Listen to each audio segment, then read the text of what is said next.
আসসালামু আলাইকুম, আশা করি সবাই ভালো। ওয়ালাইকুম আসসালাম।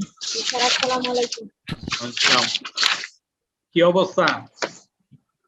বোঝা যাচ্ছে আজকের যে আলোচনাগুলো আমি গত ক্লাসে যেগুলো আলোচনা হয়েছে সেগুলো কি বোঝা যাচ্ছে? জি স্যার, আলহামদুলিল্লাহ বোঝা যাচ্ছে স্যার। বোঝা যাচ্ছে না? আমরা আমাদের তো মূলত গতদিন কিন্তু একটা কথাই বলেছি, শুধু আজকের যে ইউনিটটা, এই ইউনিটটার নামটা কি? Promote inclusivity learning in a CBT and a environment. Promote inclusive learning. জি sir. Promote safety and environment, এনে দুইটা বিষয় আর কি। অর্থাৎ লার্নিং সমন্বয় করতে হবে শিক্ষার ক্ষেত্রে আর সিবিটি এনভায়রনমেন্টে। হ্যাঁ, একীভূত শিক্ষা, যাই হোক, মানে ইনক্লুসিভ লার্নিং, একীভূত শিক্ষা আর কি। আর হলো এটা কোথায় হবে? CBT and environment. সিবিটি মানে কম্পিটেন্সি বেসড ট্রেনিং অথবা অ্যাসেসমেন্টের যে সময় অ্যাসেসমেন্ট হয়, যে সময় ট্রেনিং হয়, সেই সময় এটা প্রয়োগ করা। এই যে যেমন আমরা একটু আগে দেখলাম যে সবাই কথা বলছে যে ঠিক আছে, বিষয়বস্তু নিয়ে আলোচনা করতেছে। এই যে বিষয়টা ভুল শুদ্ধ কিছু বিষয় না, আমি আলোচনা করব, আমি যা বুঝেছি সেই বোঝার বিষয়টা আমি কথায় বলবো। কথা বলতে গেলে আমার কোনো কারেকশন আসলে সেই কারেকশন আমি আমার বন্ধু বান্ধবের মাধ্যমে নিতে পারি, যে কারোর কাছে নিতে পারি। সুতরাং সঠিক জিনিসটা কিন্তু জানা প্রয়োজন আছে। তো সেইটা যত বেশি আমি আলোচনা করব, তত দেখা যাবে যে বিষয়গুলো ক্লিয়ার হবে। এখন এই যে আলোচনা করব, এই করতে চাওয়ার ক্ষেত্রে একটা আড়ষ্টতা, কেউ কথা বলি কেউ বলি না। আমার কথা হচ্ছে ভুল হোক শুদ্ধ হোক, ইট ডাজন্ট ম্যাটার। আমাকে বলতে শুরু করতে হবে এক জায়গা থেকে। বলতে শুরু করলে অবশ্যই পারফেক্ট বিষয়টা আসবে। এটাই কিন্তু এখানে একটা বড় ব্যাপার। এখানে আমরা সবাই মিলে করবো এবং সবাইকে পার্টিসিপেটরি হিসাবে আনতে চাই। সবাই মুখে কিছু না কিছু কথা বললে তখন এটা আলটিমেটলি ইনক্লুসিভ হয়ে যাবে। হ্যাঁ, তো আমাদের আবারও দেখি যে এই বিষয়ের উপরে কি কি লার্নিং আউটকাম ছিল।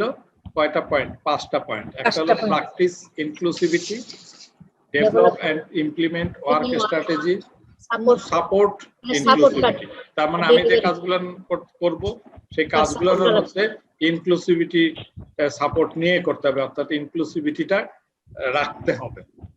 তারপরে যেমন promote and respond to delivery. 4 নম্বরে হচ্ছে promote culture of inclusive learning. 5 নম্বর লার্নিং আউটকাম হচ্ছে monitor and improve work practice. অর্থাৎ আগে যা কিছু 4টা বিষয় আছে সেটা যেভাবেই করেছি কিনা, কাজের মধ্যে যেটা সন্নিবেশিত হয়েছে, সেই বিষয়টা আবার মনিটরিং করব। মনিটরিং করতে যে দেখা যাবে যে কিছু হয়েছে কিছু হয় নাই, তাহলে কেন হয় নাই সেইগুলো বুঝে সেইটা সলভ করে তারপর আবার তার ইমপ্রুভমেন্ট আনতে হবে। তাহলে এটা হলো মোট কথা 5টা বিষয়। আমরা গতদিন কিন্তু স্রেফ একটা কথা বলেছি, তার সংজ্ঞাটা কি। ভালো করে সংজ্ঞাটা, ইনক্লুসিভিটির সংজ্ঞাটা যদি ভালো করে না বুঝি, তাহলে তার এইখানে অ্যাপ্লিকেশন, কাজের মধ্যে এই প্রয়োগ আমরা আনতে পারবো না। আমরা মনে রাখার জন্য বলেছি যে এটা কি 3টা শব্দ, RAM, সংক্ষেপে র্যাম। তো র্যামের আর দ্বারা বোঝাইছে রিকগনাইজ করা। যারাই অংশগ্রহণ করবে প্রত্যেককে আমরা সঠিকভাবে রিকগনাইজ করতে যেতে পারি। অ্যাকোমোডেট করা, যারাই অংশগ্রহণ করতে চায় সবাইকে আমার এর ভিতরে আনতে হবে, সে যে লেভেলই হোক। তারা আমরা ক্লায়েন্ট কারা সেটা দেখবো, কারা গ্রুপ তারা আমরা দেখবো, কিন্তু যারাই হোক না কেন তাদেরকে আমার জানি প্রতিষ্ঠান অ্যাকোমোডেট করতে পারে তাকে। এটা হলো প্রতিষ্ঠান অ্যাকোমোডেট করবে, রিকগনাইজ করবে, কে যে কাজগুলো শেখাচ্ছে সে রিকগনাইজ করবে। আর একটা লাস্টের কথাটা কিন্তু বিষয়টা এরকম, মিটিং দ্য লার্নিং নিডস। কথাটা হলো মিটিং দ্য লার্নিং নিডস, মানে বিষয়টা এরকম যে লার্নিং এর জন্য যা যা দরকার সেটা সমন্বয় করা, সেই বিষয়টাকে আনয়ন করা, দ্যাট ইজ মিটিং। মানে বলছে যে লার্নিং নিডসটাকে একীভূত করা, লার্নিং নিডস অনুযায়ী সেই বিষয়টাকে সমাধান করা। হ্যাঁ, এইটাই বলছে meeting the learning needs. Meeting আলাদাভাবে বললে হবে না, আলাদা আবিধানিক অর্থে চিন্তা করতে হবে না, পুরো একটা শব্দ, meeting the learning needs. Clear আছে কথাটা? জি স্যার। হ্যাঁ, তাহলে একটা হলো রিকগনাইজিং, একটা হলো অ্যাকোমোডেটিং, আর একটা হলো meeting the learning needs. Learning needs হ্যাঁ, তার মানে লার্নিং এর জন্য যা যা প্রয়োজন সেটা সেইটা আনয়ন করা। আলোচনা। ঠিক আছে, বিষয়টা, সেই বিষয়টাকে আনয়ন করাটাকে বলছি মিটিং দ্য লার্নিং নিডস। এই জায়গাটায় যদি কোনো কনফিউশন থেকে থাকে তাহলে এখনই দূর করে ফেলতে হবে। শব্দটা মিটিং হলো শুধু মিটিং না, meeting the learning needs. Meeting আলাদাভাবে অর্থ ব্যবহার করলে একরকম, আর মিটিং দ্য লার্নিং নিডস বললে বিষয়টা অন্য জায়গায় যায়, যে লার্নারের জন্য যেসব জিনিসগুলো দরকার লার্নিং এর ক্ষেত্রে, সেইটার সমস্যার সমাধান করাটা হলো মিটিং দ্য লার্নিং নিডস। আমরা এইটুকু যদি বুঝে থাকি, ক্লিয়ার হয়ে থাকি, তারপরে পরের অংশটা আমরা বলেছি যে inclusivity embraces the idea that since everyone is an individual, we need to organize teaching and learning environment so that each learner has a learning experience that fits. সে বলছে যে আমরা এমন ভাবে এই টিচিং লার্নিং এনভায়রনমেন্টটা ক্রিয়েট করব যাতে করে যে যা কিছুই জানে না কেন, যতটুকু তার এক্সপিরিয়েন্স আছে, সেই এক্সপিরিয়েন্সটা এই এনভায়রনমেন্টের মধ্যে যদি অ্যাডাপ্ট করে, তাহলে এইটা আরো ইফেক্টিভ হবে, ফ্রুটফুল হবে। তার মানে সবাই যদি এই লার্নিং এ অংশগ্রহণ করে স্বতঃস্ফূর্ত ভাবে, তাহলে কিন্তু আমরা ডেস্টিনেশনে পৌঁছাতে পারবো। আমরা এর পরের যে বিষয়টা আমাদের এখানে আছে সেটা কি, সেটার কথা বলছে যে an inclusive learning environment is on that. এখন আমি বলি, আমার কাছে খাতা কলম নিশ্চয়ই আছে, তাহলে প্রথম কথাটা পরীক্ষার জন্য এই নোট করে রাখতে হবে যে এই সংজ্ঞাটা কিন্তু অবশ্যই অবশ্যই আসে, প্রায় আসি। ঠিক আছে, হোয়াট ইজ ইনক্লুসিভিটি। সুতরাং এটা ওই একটা দুটা লাইন লিখলেই কিন্তু হয়ে যাবে সেটা, এবং সেখানে ওই তিনটা শব্দ লিখলেই হয়ে যাবে। একটা হলো recognising, accommodating and meeting the learning needs. Meeting the learning needs, হ্যাঁ, মিটিং দ্য লার্নিং নিডস, এই তিনটা কথা লিখলেই কিন্তু হয়ে যাবে তার সংখ্যা। তো এরপরে যে প্রশ্নটা, এই যেমন এইখানে এখন যেটা বলছে যে learning environment, inclusive learning environment বলতে কি বুঝো, এটাও কিন্তু পরীক্ষায় আসে। ইনক্লুসিভ লার্নিং এনভায়রনমেন্ট বলতে কি বুঝি, এটাও কিন্তু পরীক্ষায় আসে।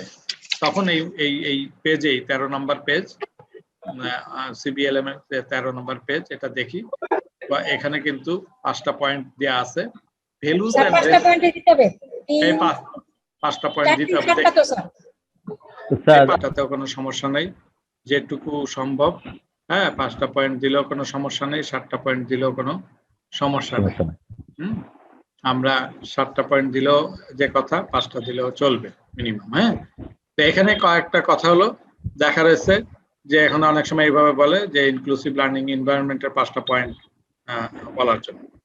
তো এখানে লিখছে ভ্যালুজ এন্ড রেসপেক্টস ডিফারেন্স, মানে কি প্রত্যেকে আলাদা আলাদা মূল্য দিতে হবে। প্রত্যেকের ভ্যালু আছে না, যারা অংশগ্রহণকারী প্রত্যেকের তো মূল্য আছে, প্রত্যেকের কিন্তু মূল্য আছে, প্রত্যেকে আলাদাভাবে সম্মান দেওয়া উচিত। তাহলে কি আছে, একটা ক্লাসের মধ্যে যদি একটা গরিব মেয়ে এসে ক্লাস করতে যায়, তাহলে কি আমরা তাকে মূল্য দিব না? একজন যদি অনেক চকচিক্য শার্ট পরে আসে, তাকে আমি বেশি গুরুত্ব দিলাম। অ্যাজ টিচার আমাকে সবাইকে মূল্য দিতে হবে সমানভাবে, এবং সবাই সবাইকে রেসপেক্ট করবে। এই যে এখন যেখানে যারা যারা অংশগ্রহণ করছে, যত দূরের থেকে হোক, যে প্রান্তে থেকে হোক, আমরা সবাইকে গুরুত্ব দিব, হ্যাঁ, সবাইকে মূল্য দিব। প্রমোটস লার্নিং, লার্নিংটা ভালোভাবে ঘটতে হবে ওই এনভায়রনমেন্ট। তার মানে কি, এই যে বারবার প্রশ্ন করলাম, পরীক্ষা নিলাম, আলোচনা করলাম, নিজেদের মধ্যে শেয়ারিং করলাম, এভাবে লার্নিংটা ইফেক্টিভ করে আনতে হবে। Explores the benefits of learning with colleagues and clients. এই যে কলিগ যারা আছে তাদের মধ্যেও এবং ক্লায়েন্টস যারা আছে সবার কাছে এই বেনিফিটটা প্রকাশ করতে হবে। অর্থাৎ টিচাররা কি করবে, অন্য কলিগকে বলবে দেখো এই যে ক্লাস চলতেছে, এই ক্লাসে এইভাবে ক্লাস চালার কারণের জন্য এই ক্লাসটা অনেক বেশি ইফেক্টিভ হয়েছে। আমরা আরো 5টা জায়গায় যখন যাব আলোচনা করব, যেমন আজকে আমি এক ডাক্তারের ওখানে গেছিলাম, ওয়াইফের ডাক্তার, চোখের ডাক্তারের কাছে গেছিলাম দেখানোর জন্য। তাকেও কিন্তু আমি বলেছি যে আজকাল তারা একটা পর্যায়ে কথা বলতেছিলেন, ওখানে আরো একজন ভদ্রলোকে জয়েন্ট সেক্রেটারি ছিলেন, তো কথা প্রসঙ্গে এই কোয়ালিটির বিষয় নিয়ে আসছে। তখন আমরা বললাম যে টেকনিক্যাল এডুকেশনে কিন্তু এই ধরনের কর্মকাণ্ড চলছে, হ্যাঁ, সেখানে কোয়ালিটিটা এনশিওর করছে কিভাবে, এবং লেখাপড়ার এনভায়রনমেন্ট বাড়ানোর জন্য এইভাবে কাজগুলো চলছে। তাহলে এইগুলো কিন্তু আমাকে আলাপ আলোচনা করতে হবে, এবং যারা আমাদের কলিগ আছে এরাও কিন্তু আগে যেভাবে জানতো না এখন কিন্তু জানে, আলোচনার মাধ্যমে জানতে পারছে। তারপরে ক্লায়েন্ট যারা আছে তারা জানতে পারছে, তাদের মাঝে এই বেনিফিটের কথাটা বলতে হবে। Recognise and reward learning and competency achievement in the work. তো বলছে যে এখানে কিন্তু যারা ভালো বলছে, করছে, কাজ করছে, তাকে কিন্তু মূল্যায়ন করতে হবে। আমি যেমন গত ক্লাসে দেখেছি বেশ কয়েকজন কিন্তু 5-এ 5 পেয়েছে। এই যে শিউলি আছে নাকি, শিউলি কি আছো ক্লাসে? অনেকে কিন্তু এই 5-এ 5 পেয়েছে। আমরা এই যে ব্যাপার, যারা ভালো রেজাল্ট করলো তাকে কিন্তু আমাকে অ্যাপ্রিসিয়েট করতে হবে। আমি শুরুর আগে দেখি আলোচনা করতেছে তোমরা যারা, তারা যে এই যে আলোচনাগুলো করছো, নিঃসন্দেহে একটা ভালো কাজ করেছে। এই আলোচনা করতেই পারো, আগে ক্লাসের আগে ঢুকেই আমরা যদি শেয়ারিং করি, হ্যাঁ, এইটাও কিন্তু রিয়েলি অ্যাপ্রিসিয়েবল। আমরা এখানে যেটা পরের পয়েন্টটা দেখছি, provides opportunities to develop your own and others generic skill. তাহলে অন্যদের যে স্কিলটা আছে, মানে এই জেনারেল যে স্কিল, একজনে ভালো মানে গান গেতে পারে, একজন ভালো কথা বলতে পারে, একজন ভালো লেকচার দিতে পারে, এই প্রত্যেকটা বিষয়কে কিন্তু আমরা একজন এই উপস্থাপনের মাধ্যমে হ্যাঁ শেয়ারিং করতে পারি। তাহলে একজনের জেনারিক স্কিল থেকে আরেকজন উপকৃত হতে পারে। তাহলে এখানে 5টা থাকুক 7টা পয়েন্ট থাকুক, আসলে আছে কোন জায়গায়? সোজা কথা হলো, মূল প্রশ্ন হচ্ছে learning environment, inclusive learning environment. Learning environment অনেক হতে পারে, ইনক্লুসিভ লার্নিং এনভায়রনমেন্টের যে বিষয়গুলো, সুবিধাগুলো, সেটা কিন্তু এখানে এই 5টা 7টা পয়েন্ট আমরা দিয়ে দিতে পারি। ঠিক আছে, 13 নম্বর পেজ খেয়াল রাখবো। তাহলে ইনক্লুসিভিটির সংজ্ঞা দেখেছি, ইনক্লুসিভ লার্নিং এর এনভায়রনমেন্ট দেখেছি। এবার আসছি হোয়াই প্র্যাকটিস ইনক্লুসিভিটি। এই প্রমোট ইনক্লুসিভিটির মধ্যে 5টা ব্যাপার। একটা হলো ইনক্লুসিভিটির সংজ্ঞা, নোট করে রাখতে পারি। একটা হলো ইনক্লুসিভিটির সংজ্ঞা, আর একটা হলো ইনক্লুসিভিটির লার্নিং এনভায়রনমেন্টটা। 3 নাম্বার হলো হোয়াই প্র্যাকটিস ইনক্লুসিভিটি। 4 নাম্বার হলো how inclusive practice inclusivity, how practice inclusivity.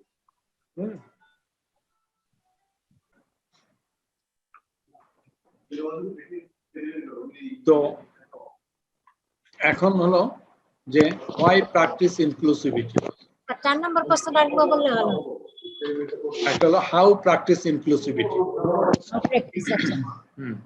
তাহলে এইখানে আমরা বলছি যে কেন আমরা করব এই প্র্যাকটিস ইনক্লুসিভিটি, কেন করব, বেনিফিটটা কি? 3টা পয়েন্ট লিখেছে, খেয়াল করে দেখি, খুব ভালো করে খেয়াল করি।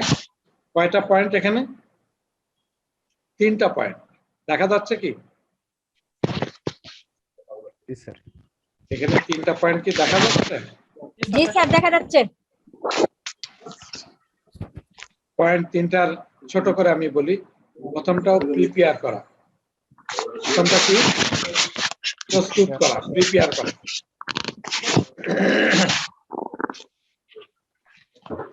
ঠিক কিনা? prepared learner. আর ইয়ে থেকে সাউন্ড আসতেছে।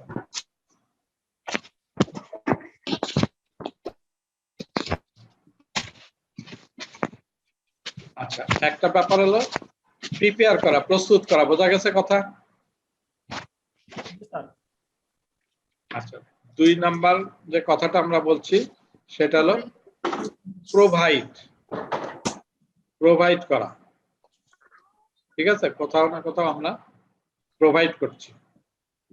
ঠিক আছে, কোনো একটা বিষয়কে আমরা বলছি যে কোনো কিছু প্রোভাইড করব, মানে কি আমার যা তৈরি আছে আমার ইয়াটা, সেটা আমরা কোথাও হয়তো প্রোভাইড করব। ক্লিয়ার? জি স্যার। আচ্ছা, লাস্টের কথাটা হলো এনশিওর করা। তাহলে এখানে মনে রাখার জন্য কি বলছি, একটা বলছি প্রিপেয়ার, আর একটা বলছি প্রোভাইড, আর একটা বলছি এনশিওর। ক্লিয়ার? 3টা কথা, একটা হলো প্রিপেয়ার করা, প্রোভাইড করা, আর একটা এনশিওর করা। 3টা কথা যদি মনে রাখতে পারি তাহলে কিন্তু এর উত্তর আমরা এমনিই লিখতে পারবো, আর পেজ নাম্বার 14 গেলে তো লিখতেই পাবো। এখন দেখি প্রিপেয়ার, কি প্রিপেয়ার করব? Prepare its learner to work more effectively and flexibly in diverse workplace and community. সে বলছে এখানে আমাকে প্রিপেয়ার করতে হবে কি, এইখানে লার্নারকে প্রিপেয়ার করব, যে শিখছে। হ্যাঁ, কিসের জন্য প্রিপেয়ার করব? To work more effectively and flexibly, মানে যারা এখানে আসছে কাজ শিখতে তাদেরকে ইফেক্টিভলি এবং ফ্লেক্সিবলি কাজ করাটা শিখাবো। ঠিক আছে, কিসে কাজ করবে সে? ঠিক আছে, ডাইভার্স ওয়ার্কপ্লেস অ্যান্ড কমিউনিটিস, মানে বিভিন্ন জায়গায় বিভিন্ন কর্মকাণ্ডে, সব ধরনের কর্মকাণ্ডে কাজ করার মতন তার অ্যাবিলিটি তৈরি হবে, সব ধরনের কমিউনিটিতে সে কাজ করতে পারবে, এইভাবে উপযোগী করে তৈরি করবে। ঠিক আছে, ইফেক্টিভলি যদি কাজ করতে পারে এবং ফ্লেক্সিবল, মানে কখনো বেশি কাজ করতে হবে, কখনো কম করতে হবে, কোন জায়গায় কাজ একজনেরটা শেয়ার করে করা, এই ধরনের অনেক ধরনের শেয়ার করার সুবিধাটা দিব। আমাকে সোজা কথা বলছে যে আমরা লার্নারকে প্রস্তুত করব কাজ করার, মানে ইফেক্টিভলি কাজ করার জন্য। এই যে বাংলা কথাটুকু বুঝেছি, যে আমি তৈরি করব কাকে? লার্নারকে, কি উপযুক্ত ভাবে এবং ফ্লেক্সিবল ভাবে কাজ করার জন্য। এইটুকু বলতে পারলে কিন্তু হয়ে গেল। তাহলে আমরা প্র্যাকটিস ইনক্লুসিভিটিতে বুঝলাম যে prepare its learner to work more effectively and flexibly. এটা আমি যদি ওখান থেকে দেখে লিখে দিতে পারি তো শেষ। আর যদি একান্ত আমি এখনো তাৎক্ষণিকভাবে খুঁজে না পাই তাহলে বলবো যে লার্নারকে তৈরি করার জন্য এটা ব্যবহার করছে এবং তারা ইফেক্টিভলি কাজ করার মতন। এইটুকু যদি বলতে পারি যে ইফেক্টিভলি কাজ করার মতন করে লার্নারকে তৈরি করবো। ঠিক আছে, ইফেক্টিভলি কাজ করার জন্য লার্নারকে তৈরি করা হলো কাজ। আচ্ছা, এরপরে আসি, provide more learners and clients with better quality service in an increasingly competitive market. মার্কেটটা কি এখন প্রত্যেকটা জায়গায় কিন্তু একটা চ্যালেঞ্জিং ভাব হচ্ছে যে আমি সে কি কাজ করতে পারবে কিনা। আমি যদি একজন টিচারকে নেই, সে টিচার বিভিন্ন ধরনের ক্লাস করতে পারে কিনা, অন্য ভাবে সহযোগিতা করতে পারে কিনা, এই বললাম যে টিচার ছাত্র ভর্তি করানোর ব্যাপারে সহযোগিতা করতে পারে কিনা, এডিশনাল কাজ করতে পারে কিনা। তাহলে এই যে কম্পিটিটিভ অ্যাটিটিউড, যে ভালো পারে আমরা তাকে সবাই নিবে, যে একটু কথা বলতে পারে, যে একটু লিখতে পারে সুন্দর করে, হ্যাঁ, যার মধ্যে এক্সট্রা কারিকুলাম আছে, নিশ্চয়ই সেই সব মানুষগুলোকে প্রিপেয়ার করবে। এটা তো অফিসে আসলাম গেলাম, হ্যাঁ, হয়ে গেল, এরকম তো না। তাহলে কি করতে হবে? আমাকে বেশি বেশি লার্নার প্রোভাইড করব। বেশি কেন আসলাম? ও প্রিপেয়ার করা বুঝলাম, বেশি হবে কি করে লার্নার? আমি বলছি যে ট্রেডিশনাল সিস্টেমে কিন্তু লিমিটেড মানুষ কিন্তু মানে শেখার মধ্যে আসতে পারে। লিমিটেড বলতে বোঝাচ্ছি যে লিমিটেড টাইমে ক্লাস শুরু হয়, তারপরে কি লিমিটেড মানে মানুষ সেই মানে তার যোগ্যতা অনুযায়ী, ওই যোগ্যতা না থাকলে সে ভর্তি হতে পারে না। এই জায়গায় একটা ঘাটতি আছে। কিন্তু ইনক্লুসিভ লার্নিং এর ক্ষেত্রে দেখা যাচ্ছে সেখানে কি হচ্ছে যে আমাকে যে একটু চোখে কম দেখে তাকেও পড়ার সুযোগ দিচ্ছে, যে ডিজেবল তাকেও পড়ার মধ্যে নিয়ে আসতেছে, যে গরিব তাকেও পড়ার মধ্যে নিয়ে আসতেছে, যে প্রত্যন্ত অঞ্চলে বাস করে তাকেও পড়ার মধ্যে নিয়ে আসছে, যার লিটারেসি নিমেসি কম তাকেও নিয়ে আসতেছে। তাহলে কি হচ্ছে, বেশি বেশি মানুষ প্রোভাইড করা সম্ভব হচ্ছে না। ট্রেডিশনাল সিস্টেমে যে পরিমাণের মানুষ তৈরি হচ্ছে, তার এই সিবিটি সিস্টেমে ইনক্লুসিভ লার্নিং এর মাধ্যমে বেশি বেশি লার্নার তৈরি হচ্ছে। তাহলে আমরা বেশি লার্নার দিতেও পাচ্ছি, বেশি কাজ ক্লায়েন্টকে, বেশি স্টুডেন্টকে আমি কাজে নিয়োজিত করছি, কারণ সে উপযোগী হয়েছে।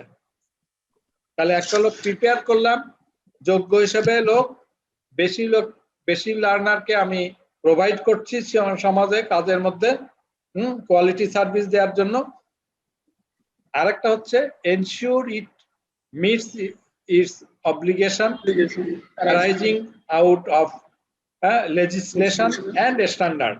তাহলে তার সঙ্গে কি এনশিওর করছি, যে মানুষগুলোকে আমি প্রোভাইড করছি বিভিন্ন কাজে, সেই লোকগুলো কিন্তু আইনের প্রতি শ্রদ্ধাশীল, সে কিন্তু স্ট্যান্ডার্ড বোঝে, স্ট্যান্ডার্ড অনুযায়ী কাজ শিখছে। কারণ সিবিটি সিস্টেমে কি একেবারে স্ট্যান্ডার্ড মেপে মেপে কিন্তু তাকে শিখতে হচ্ছে। আমরা যেমন বললাম যে এই জায়গায় পাস করাটা কিন্তু কঠিন ব্যাপার, এই যে বারবার পরীক্ষা নিচ্ছি, সামেটিভ, এটাকে বলে সামেটিভ এক্সামিনেশন, সামেটিভলি যে পরীক্ষাগুলো নিচ্ছে, নিয়ে নিয়ে নিয়ে নিয়ে কিন্তু তাকে বারবার ফিডব্যাক দিচ্ছি যে তোমার এইটুক হচ্ছে, এইটুক হয় না, এই যে এখানে 5 পেয়েছে, একজন 4 পেয়েছে, এখানে ইনসিস্ট করতেছি অনেকভাবে। তাহলে কি হচ্ছে, সে কিন্তু আলটিমেটলি এইখানে যা স্ট্যান্ডার্ড আছে সেই অনুযায়ী তাকে শিখতে হচ্ছে। এই যে 12টা সিবিএলএম এটা কমপ্লিট না করলে, 12টা সিবিএলএম এর সব খুঁটিনাটি বিষয় সে যদি না জানে, তাহলে কিন্তু তাকে সে কিন্তু পাস করছে না, সে কিন্তু কম্পিটেন্ট হচ্ছে না। তাহলে এই যত সময় কম্পিটেন্ট না হচ্ছে তত সময় কিন্তু তাকে অ্যাসেসমেন্ট দিতে হচ্ছে। তাহলে কি হচ্ছে, সে স্ট্যান্ডার্ড কিন্তু ভালো করে বুঝেছে, সে কিন্তু আইন কানুন ভালো বুঝবে। যে কারণে বলছে প্রত্যেকটা জায়গায় এখানে দেখাবে যে এই যে ইকুইটি পলিসি কি, এখানে আমাদের এনটিবি যে পলিসিগুলো কি, তারপরে আমরা অন্যান্য কাজের জন্য আমরা দেখব সেখানে তার কি আইন কানুনের বিষয়ে রয়েছে। অর্থাৎ আমাকে অস প্র্যাকটিসে যখন যাব, সেখানে আমরা দেখব যে সেফটি অ্যান্ড হেলথ এরও কিছু আইন কানুন আছে, সেটা মেনে চলতে হবে। আমি রাস্তায় চলতে গেলে যদি আইন কানুনের বিষয়টা না বুঝি, তাহলে তো আমার অ্যাক্সিডেন্ট ঘটার সম্ভাবনা বেশি। তো সুতরাং সেইটাকে আমাকে এনশিওর করছি যে না, সে আইন কানুনটা বোঝে, স্ট্যান্ডার্ডটা বোঝে। তাহলে 3টা ব্যাপার হচ্ছে, প্রিপেয়ার করলাম যোগ্য লার্নার, প্রোভাইড করলাম বেশি বেশি লার্নার, এবং এনশিওর করলাম যে সে আইন কানুন এবং স্ট্যান্ডার্ড জানে, বুঝি। ঠিক আছে। এই যে এখানে এনশিওর ইট মিটস, এই মিটস মানে কি, এই মিট মানে কিন্তু ওই আইন কানুন জানার বিষয়টা বা অব্লিগেশন, তার যেসব অ্যারাইজ হয়, যেখানে কাজ করতে গেলে যদি কোনো অব্লিগেশন অ্যারাইজ করে, সেইটা সলভ করার বিষয়টাকে সে বোঝে।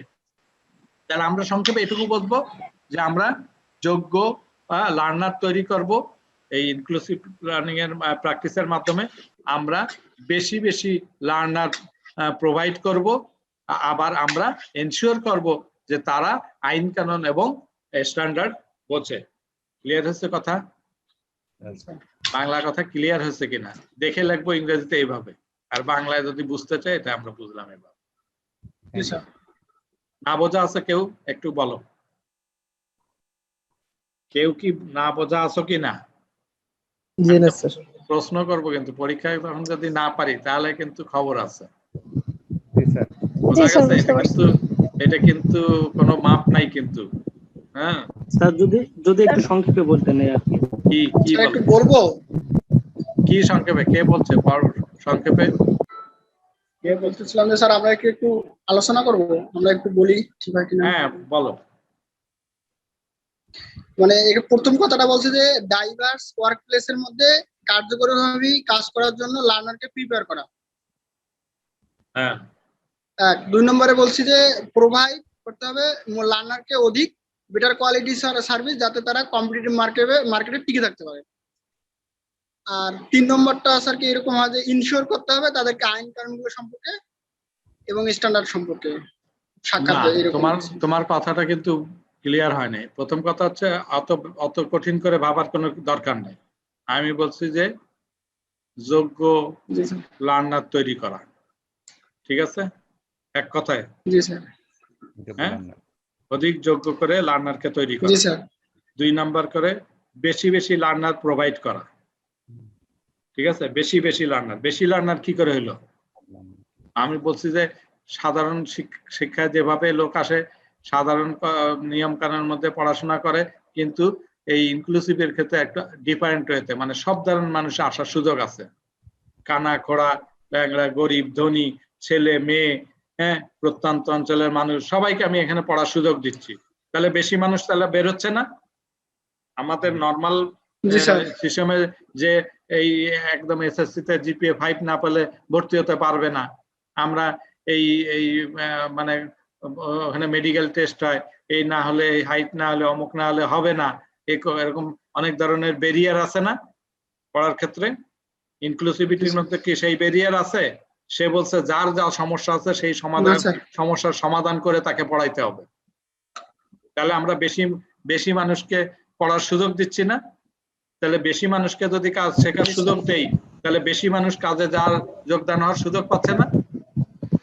তাহলে এখানে বলছে প্রোভাইড মোর লার্নার্স, কথাটা হলো প্রোভাইড মোর লার্নার্স, বেশি বেশি মানুষকে, বেশি লার্নারকে আমরা এই কাজের জন্য প্রোভাইড করতে পারছি। হ্যাঁ, দ্বিতীয় কথা বলছে যাদেরকে প্রোভাইড করছে তারা কি, তারা আইন কানুন জানে, তারা স্ট্যান্ডার্ড জানে। এই তো 3টা কথা, সোজা কথা। এখন বুঝেছো কথা? জি স্যার, ক্লিয়ার। হ্যাঁ, আর কে বলো? কেউ বোঝে নাই? কে বলো? হ্যাঁ, বোঝে নাই? কে বলতে পারবে না? এটা প্রিপেয়ার করব, যোগ্য মানুষ, বেশি মানুষ প্রোভাইড করব, এনশিওর করছি যে তারা আইন কানুন এবং স্ট্যান্ডার্ড জানে। হ্যাঁ, তারা আইন কানুন এবং স্ট্যান্ডার্ড জানে। এই তো 3টা কথা। ঠিক আছে, সামনে যাই। এত এত স্লো হলে হবে না, কিন্তু পড়তে হবে।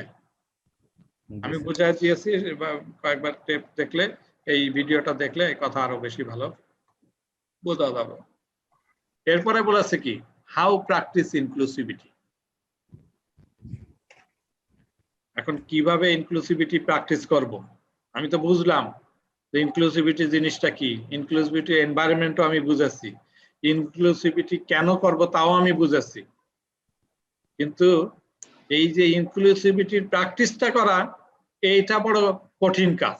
যত সোজাভাবে বুঝি যে না, এটা সংজ্ঞাটা বুঝলাম, যত সোজাভাবে বুঝলাম যে কেন আমরা করব তা বুঝেছি, কিন্তু কিভাবে করব প্র্যাকটিসটা, এইটা কিন্তু অত সোজা বিষয় না। এইটাকে যখন আমি স্টাডি করব, দেখব যে এর মধ্যে অনেকগুলো বিষয় আছে। কয়টা বিষয় এখানে মেনশন করেছি? 5টা স্যার। 5টা বিষয়। প্রথম বিষয়টা কি বলেছি? Building on individual differences. প্রত্যেককে স্বকীয় হিসেবে গড়ে তুলতে হবে, প্রত্যেকে। এখানে যদি আমার 22 জন, 23 জন বা 25 জন জয়েন করে থাকি, আমরা এই যে 9 জন জয়েন করছি, কতজন? 21 জন এই মুহূর্তে। তাহলে 21 জন, প্রত্যেকের মধ্যে একটা ইন্ডিভিজুয়ালিটি থাকবে, প্রত্যেকে। তার মানে স্যার এককভাবে, গ্রুপ না? না, এককভাবে প্রত্যেকের মধ্যে একটা স্বকীয়তা থাকবে, এইভাবে গড়ে তুলতে হবে। প্রত্যেকে কথা বলতে পারে, প্রত্যেকে সুন্দর করে বুঝাতে পারে, প্রত্যেকে লিখতে পারে, প্রত্যেকে মানে যোগ্য হতে হবে তো, তাই নয় কি? তা নাহলে তো যোগ্য না হলে তো নেবে না। আমি তো বলেছি যে প্রিপেয়ার করবো কি, যোগ্য হিসাবে, যোগ্য লার্নার হিসেবে করব বলছি না? মোর এফিসিয়েন্ট বলেছি না? মোর efficient but flexible, more efficient but flexible. তাহলে মোর এফিসিয়েন্ট হয়ে যদি প্রত্যেকে যদি গড়ে ওঠে, তাই তা নাহলে তো আমরা তাকে বাজারে সেইভাবে নিতে পারবো না, তারা বাজারে ফ্রুটফুল রেসপন্স দিতে পারবে না। তাহলে সেই জন্য প্রথম কথা হচ্ছে বিল্ডিং অন ইন্ডিভিজুয়াল ডিফারেন্স, প্রত্যেকেই সক্রিয় হিসেবে গড়ে তুলতে হবে, প্রত্যেকের সক্রিয়তা এখানে ফুটায় আনতে হবে। হ্যাঁ, প্রত্যেকের যে সে যে ইন্ডিভিজুয়ালি সে পারফেক্ট, সেই জায়গাটা আমাকে বুঝতে হবে, তৈরি করতে হবে সেইভাবে। এরপরে বলছে'ইন্টিগ্রেটিং the principles of inclusivity into your work practice'. তাহলে এটাকে কতগুলো প্রিন্সিপাল আছে ইনক্লুসিভিটি, তাহলে নিশ্চয়ই অনেকগুলো প্রিন্সিপাল আছে, ঠিক আছে, লিখিত কিছু নীতি। এটা প্রিন্সিপাল বানান কি? প্রিন্সিপাল মানে কি? প্রিন্সিপাল মানে শব্দ আসতেছে একটু স্যার একটা সাউন্ডের জন্য মানে কথা বুঝতে পারছি না। আচ্ছা মিউট করে দিই সবাই তো। জি স্যার, সবাইকে একটু মিউট করে দেন।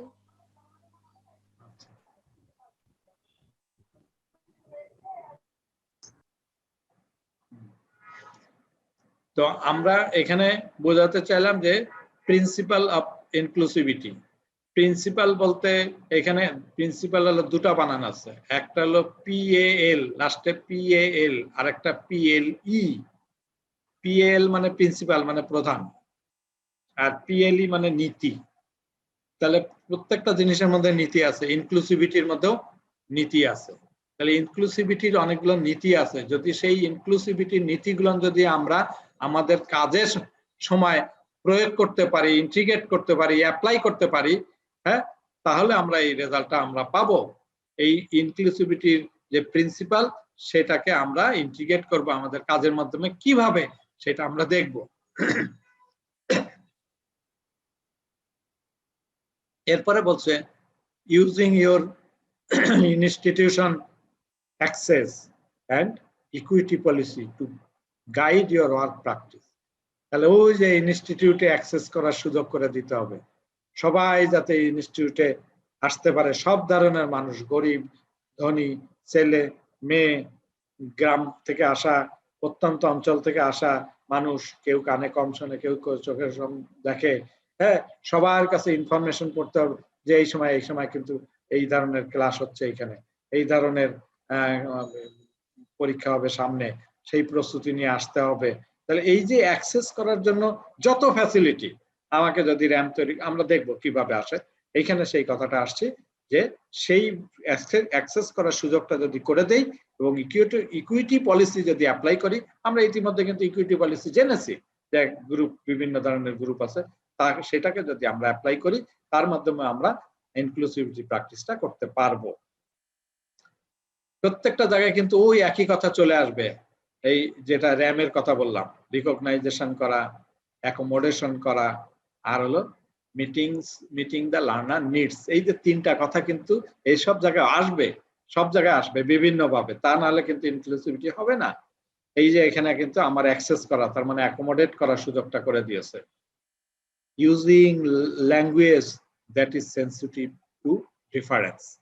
এখানে বলছে যে আমি এমন ভাবে ভাষা ব্যবহার করব সেটা কাউকে জানি আহত না করে। আমাকে ছেলেরা থাকবে, মেয়েরা থাকবে, আমাকে বিভিন্ন ভাষাভাষীর মানুষ থাকবে, সব ভাষাভাষীর মানুষও জানি সে এই লার্নিংটা গ্রহণ করতে পারে, হ্যাঁ, এবং আমার অ্যাটিটিউডটা, আমার মানে মুভমেন্টটা, আমার কথাবার্তাটা জানি কাউকে আঘাত না করে, সেই জায়গাটা লক্ষ্য রাখতে হবে, সেই জায়গাটার কথাকে এখানে গুরুত্ব দিয়েছে।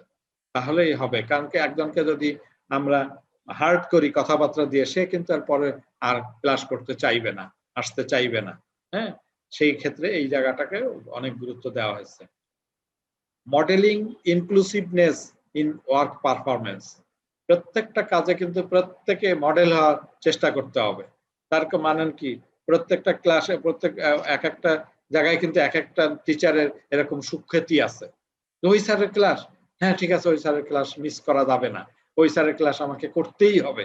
তার মানে সে ওই জায়গায় একটা মডেল হয়ে গেছে, তার কথা বলার স্টাইল, তার মানুষকে আকৃষ্ট করার স্টাইল, তার বোঝানোর ক্যাপাসিটি, সবকিছু মিলায় সে কিন্তু একজন মডেল টিচার হয়ে গেছে।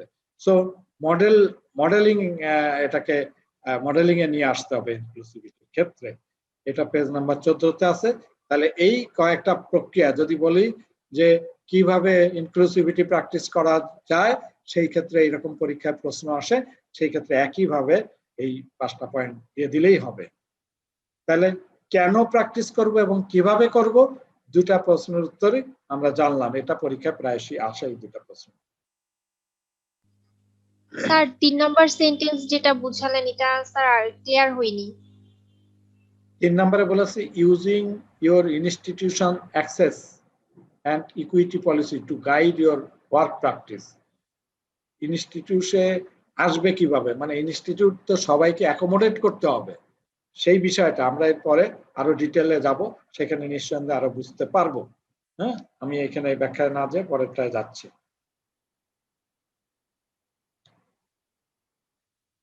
আমি এটা খেয়াল রাখলাম, তোমাকে বলবো একটু পরে। এই যে 5টা পয়েন্ট, সেটার আলাদা আলাদা বর্ণনা আসবে। প্রথমটা হলো বিল্ডিং অন ইন্ডিভিজুয়াল ডিফারেন্স। তাহলে ইন্ডিভিজুয়াল ডিফারেন্স, এখানে ইন্ডিভিজুয়াল ডিফারেন্স বিল্ডিং করলাম কিভাবে, সেখানে বলছে এই বিল্ডিং করতে যে এই ইন্ডিভিজুয়াল ডিফারেন্স তৈরি করতে যে বিষয়গুলো আসছে, সেখানে হচ্ছে লার্নিং ডিফিকাল্টিস। এই কাজ করতে যে লার্নিংটা ডিফিকাল্টিস হয়ে গেছে। Language literacy and numeracy needs, এখানে কিন্তু এই ল্যাঙ্গুয়েজের বিষয়টা কোনোটা ঘাটতি থাকলে সেটা আমার শিখতে হচ্ছে। লিটারেসিও সাহিত্যের বিষয়টা আসছে, নিউমেরেসি মানে অক্ষর জ্ঞানটা আমার দরকার হয়ে পড়েছে। Cultural background including image and perception, প্রতিটা ক্ষেত্রে তার ইমেজ, তার একটা নিজস্ব ইমেজ আছে, সেই ইমেজগুলো নিয়ে তার যে পারসেপশন আছে সেটাকে খাটায় এখানে একটা ভালো কালচারাল ব্যাকগ্রাউন্ডকে অ্যাপ্লাই করে কাজগুলো করতে হচ্ছে। সোশিও ইকোনমিক ব্যাকগ্রাউন্ড, আর্থসামাজিক ব্যাকগ্রাউন্ড বিষয়টা আসছে। তারপরে বলছে age, gender, sexuality and religious practice, এই প্র্যাকটিস গুলো আমাকে করতে হবে। এটাও একটা হবে হলো সাইকোলজিক্যাল, PHY হবে, এইটা শব্দটা কারেকশন করতে হবে। সাইকোলজিক্যাল অর সাইকিয়াট্রিক ইম্পেরিমেন্টস, ঠিক আছে, এই শব্দটা একটু কারেকশন করে নিতে হবে। সেটা হলো কি psychological, PHY।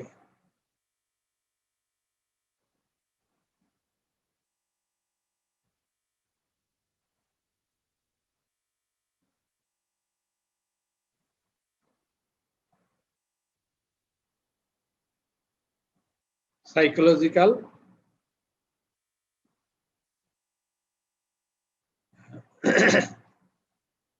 Psychological or psychiatric, একটা শব্দ, এখানে শব্দ গ্যাপ হয়ে গেল।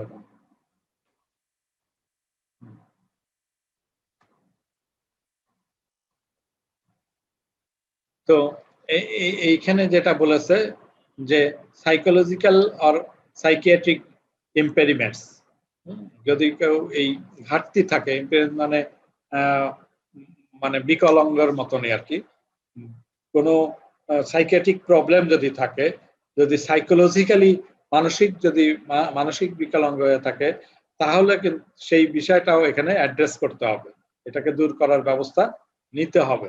হ্যাঁ, এইটাকে সমন্বয় করার ব্যবস্থা করতে হবে, তাহলে আমার এই বিল্ডিং হবে ইন্ডিভিজুয়াল ডিফারেন্সের বিষয়। ইন্টেলেকচুয়াল ইম্পেরিমেন্টস আর ডিসেবিলিটিস, এই যে এগুলো এই ক্ষেত্রেও এইসব ব্যাপারটাকে অ্যাড্রেস করতে হবে, তাহলে আমার কাজগুলো হবে। তাহলে ফিজিক্যাল ইম্পেরিমেন্টস আর ডিসেবিলিটিস, কানে কম শোনে, চোখে দেখে না, ভয়েস ইত্যাদি, এইসব এইগুলোকে আমাকে দূর করতে হবে। তারপরে মেডিকেল কনসিডারেশন, কারো যদি আর্থ্রাইটিসের প্রবলেম থাকে, অ্যাজমার বিষয় থাকে, ইত্যাদি, তাহলে সব জিনিসকে অ্যাডজাস্ট করতেছে। এই সব সমস্যার যদি সমাধান না করতে পারি, তাহলে বিল্ডিং ইন্ডিভিজুয়াল হবে না। ঠিক আছে, এই ইন্ডিভিজুয়াল দূর করার জন্য আমাকে হেয়ারিং এইড লাগতে পারে, আমি চোখে দেখে না, বা মানে এইখানে কি জানি অন্য মানে যে চোখে দেখে না, ব্রেইল সিস্টেম, তাই না, ব্রেইল সিস্টেম ব্যবহার করে কাজগুলো করা যায়। কারো বসার সমস্যা আছে, তাকে কিভাবে সিটিং অ্যারেঞ্জমেন্ট দিয়ে দেওয়া যায়, তাই না, এর প্রত্যেকটা ব্যাপার। এখানে যে মানে এজ বা জেন্ডার যে সমস্যা বিষয়ে থাকলে সেইগুলো খেয়াল রাখতে হবে, যে কোনোভাবে জানি মানে মানুষ টিচিং এর সমস্যায় না পড়ে। তারপরে এই যে বললাম যে লার্নিং ডিফিকাল্ট, এই যত বিষয় আছে প্রত্যেকটাকে অ্যাড্রেস করেই তবেই কিন্তু আমাকে ইন্ডিভিজুয়াল ডিফারেন্স ক্রিয়েট করতে হবে। Building individual differences. তাহলে প্রথম পয়েন্টটা গেল যে এই বিষয়, এইভাবে আমাকে মানে আমাকে এই ব্যবস্থা নিতে হবে যাতে আমি ভালো এনভায়রনমেন্ট দিতে পারি। এই অংশের মধ্যে বিল্ডিং ডিফারেন্সের মধ্যেই 15 নম্বর পেজেই আবার আছে যে ক্লায়েন্টস উইথ পার্টিকুলার নিডস। এই যে ক্লায়েন্টস উইথ পার্টিকুলার নিডস, আমরা কিন্তু পার্টিকুলার নিডস এই সিএসও দেখেছিলাম যে এইটা বললে একটা গ্রুপকে বোঝায়। আমরা যেমন ইকুইটি পলিসিতে দেখেছিলাম যে এই ধরনের গ্রুপ আছে, যে গ্রুপকে নিয়ে আমাদের কাজ আছে। তো এইখানে যে বলছে women were under represented, people with low literacy and numeracy, people with disability, rural and remote learners, youth at risk, এই মানুষগুলোকে যদি আমি লার্নিং এর সুবিধা দিতে চাই তাহলে আমরা কিভাবে দেব, এই অ্যাডজাস্টমেন্ট রিজনেবলি কিভাবে আমি অ্যাডজাস্টমেন্ট করতে পারি, সেটা আমরা দেখব পরে। রিজনেবল এখন প্রশ্ন আসতে পারে যে ক্লায়েন্টস উইথ পার্টিকুলার নিডস বলতে কি বুঝো? এই ক্লায়েন্টস উইথ পার্টিকুলার নিডস পরীক্ষায় আসে, প্রায়শই আসে। তাহলে কিন্তু এই গ্রুপের নামটা বলতে হবে। হ্যাঁ, কি যে ওম্যান, তারপরে লো লিটারেসি, তারপরে কি ডিজেবল পিপল, তারপরে কি রিমোট লার্নার, তারপরে কি ইয়ুথ অ্যাট রিস্ক। এই যে 5টা পয়েন্ট, এই 5টা পয়েন্ট বলার ক্ষেত্রে কি কোনো সমস্যা হবে? আমি তো দেখি না যে কোনো সমস্যা হবে। এই গ্রুপটার নাম সবসময় খেয়াল রাখতে হবে। তাহলে এটা হলো পার্টিকুলার নিডস। যদি পরীক্ষায় আসে ক্লায়েন্টস উইথ পার্টিকুলার নিডস, হ্যাঁ কিছু বলছে কেউ? সংক্ষেপে যত জিনিস সংক্ষিপ্ত মনে রাখার চেষ্টা করতে হবে। হ্যাঁ, যে ওম্যান হলো একটা গ্রুপকে বোঝাচ্ছে, যে পার্টিকুলার নিডস মানে গ্রুপকে বোঝাচ্ছে। হ্যাঁ, যেটা আমরা বলছিলাম সিএস এর মধ্যেও, গ্রুপ ওম্যান একটা গ্রুপ, লো লিটারেসি পিপল একটা গ্রুপ, তারপরে ডিজেবল পিপল একটা group, rural and remote learner তারা একটা গ্রুপ, ইয়ুথ অ্যাট রিস্ক এরা একটা গ্রুপ। এই প্রত্যেকটা গ্রুপের ক্ষেত্রে এটাকে আমরা বলছি ক্লায়েন্টস উইথ পার্টিকুলার নিডস। ঠিক আছে, নেক্সট।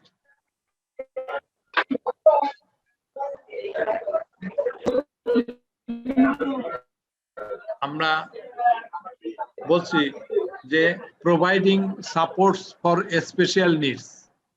এখন আসি তাহলে স্পেশাল নিডস কি? একটা হলো পার্টিকুলার নিডস আর একটা হলো স্পেশাল নিডস, দুটা ব্যাপার। কিন্তু স্পেশাল নিডস নিয়ে যদি প্রশ্ন আসে তাহলে লিখবো ফিজিক্যাল এনভায়রনমেন্টের কথা, যে physical environment adjustment. Physical environment বলতে ওই যে পার্টিকুলার নিডস, একজন স্টুডেন্ট ফিজিক্যালি প্রবলেম আছে, তাকে আমাকে সলভ করতে হবে। ফিজিক্যাল প্রবলেম বলতে যদি মনে করি যে ডিসেবল, তাকে র্যাম্প বানায় দিতে হবে তাকে প্রবেশ করার জন্য। অথবা ফিজিক্যাল এনভায়রনমেন্ট অ্যাডজাস্টমেন্টের মধ্যে বললাম যে একটুতেই ঠান্ডা লেগে যায়, রোদ গায়ে লাগলে সমস্যা হয়, তাহলে তার ক্ষেত্রে কিভাবে করা যায় কাজটা, কানে শোনে না, হ্যাঁ সেই ক্ষেত্রে কি হিয়ারিং এইডস দিয়ে সাহায্য করা যায় ইত্যাদি। টেবিল যদি চেয়ার যদি নিচু হয়ে যায় তাহলে উঁচু করা যায় কিনা, ডান হাতে লেখে কেউ বাঁ হাতে লেখে, আমাদের নর্মাল চেয়ার গুলো ডান হাতে লেখার সুবিধা আছে, তাহলে তাকে হয়তো বাম হাতে যেতে লিখতে পারে ট্যাবলেট চেয়ারের হ্যান্ডেল গুলো সেইভাবে বানায় দিতে হবে। তো এইরকম ফিজিক্যাল এনভায়রনমেন্ট অ্যাডজাস্টমেন্টের বিষয়টা থাকতে পারে, এটাই স্পেশাল নিডস এর মধ্যে পড়ে।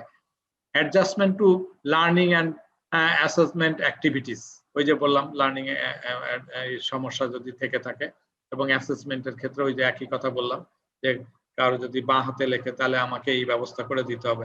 একটা প্র্যাকটিক্যাল কাজ করতে যাবে, সে খাটো, সে টেবিলের পরে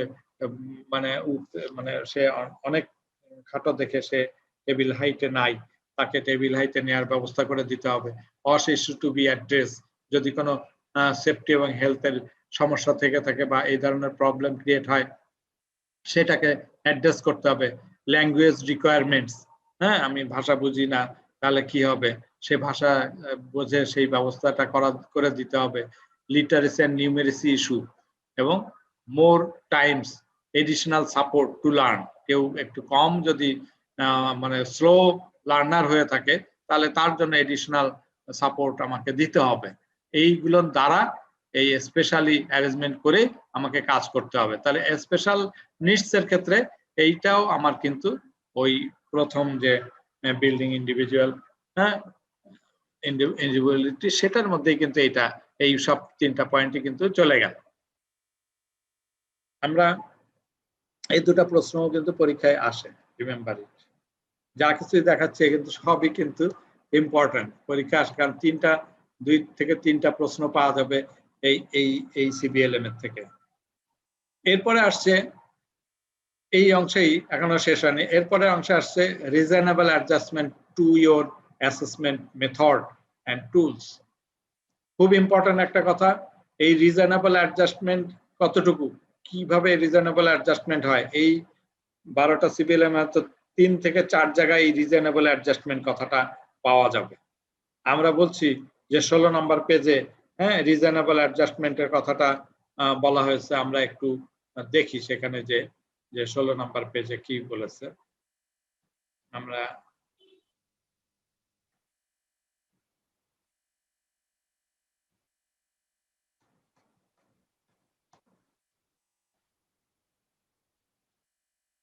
এই যে learner needs and reasonable adjustment,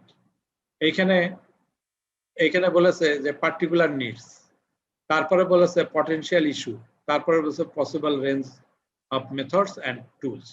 আমার কয়েকটা পরীক্ষা এইভাবে আসে যে লো লিটারেসি আর নিউমেরেসির জন্য কি কি করতে হবে। লো লিটারেসি আর নিউমেরেসি, তাহলে যে একটু কম লেখাপড়া জানে তাকে কি আমার পরীক্ষা দেওয়ার ক্ষেত্রে কি সুবিধা দিতে পারি। বলেছে যে এই কি কি ইস্যু হতে পারে, তার জন্য সে লেখার ক্ষেত্রে সমস্যা হতে পারে, রিডিং পড়ার ক্ষেত্রে সমস্যা হতে পারে, ক্যালকুলেশনের কথা সমস্যা হতে পারে, হ্যাঁ কনফিডেন্সের অভাব। তাহলে তার সলিউশন কি বলছে, verbal assessment using predetermined question. তার মানে আমি তাকে লিখিত পরীক্ষা না নিয়ে তার পরিবর্তে কি করতে পারি, যে ভার্বাল অ্যাসেসমেন্ট নেব, তাকে মুখে বলবো, প্রশ্ন করব, সে মুখে উত্তর দিবে এবং সেই উত্তরটা হয়তো আরেকজনের লিখবে পাশে বসে, তাহলে তার এভিডেন্সটা ওখানে হয়ে গেল, উত্তরটা পেয়ে গেলাম। তাহলে ভার্বাল অ্যাসেসমেন্টের মাধ্যমে আমার এই সমাধান হতে পারে যদি সে লেখার ক্ষেত্রে সমস্যা থেকে থাকে। Presentations or demonstrations can be used rather than writing. ওই যে প্রেজেন্টেশন, এই যে পাওয়ার পয়েন্ট প্রেজেন্টেশনের মাধ্যমে তাকে শেখানো যেতে পারে।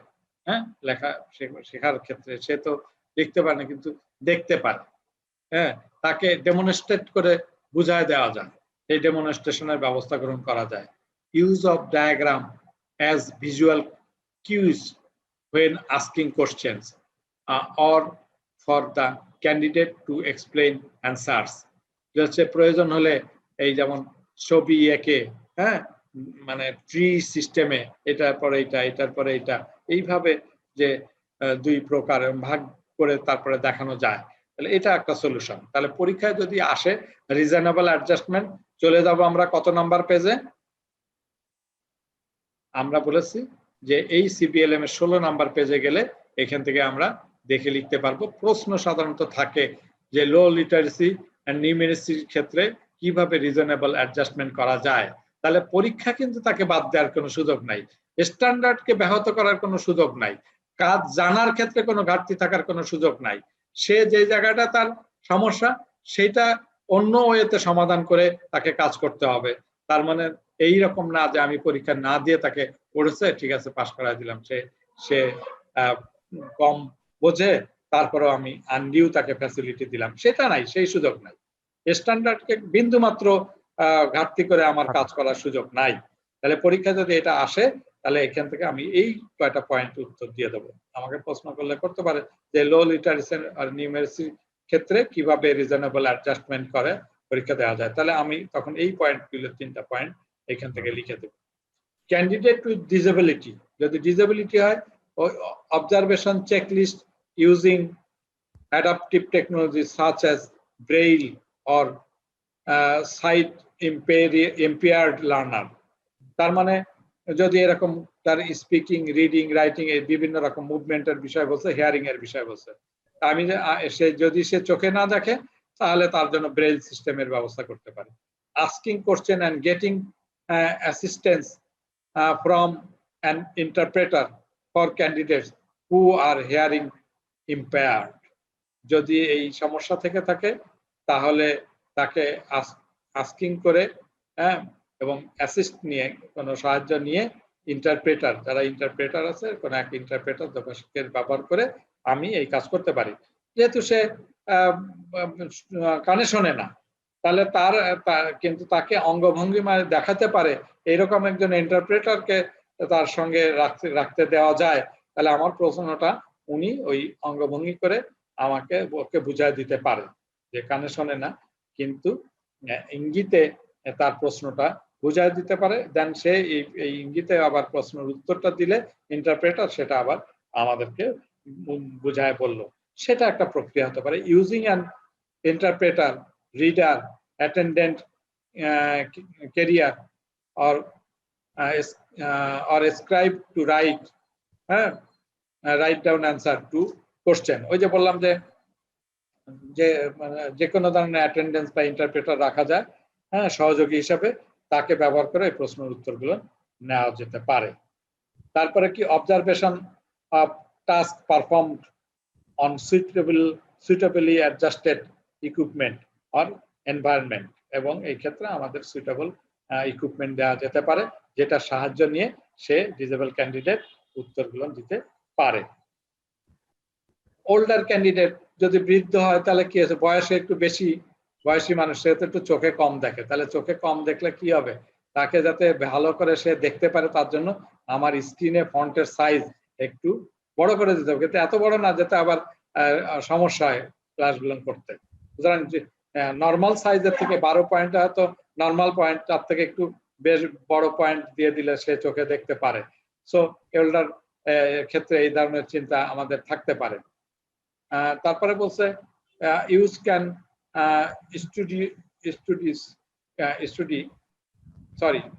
studies instead of role play as some older candidate may feel uncomfortable।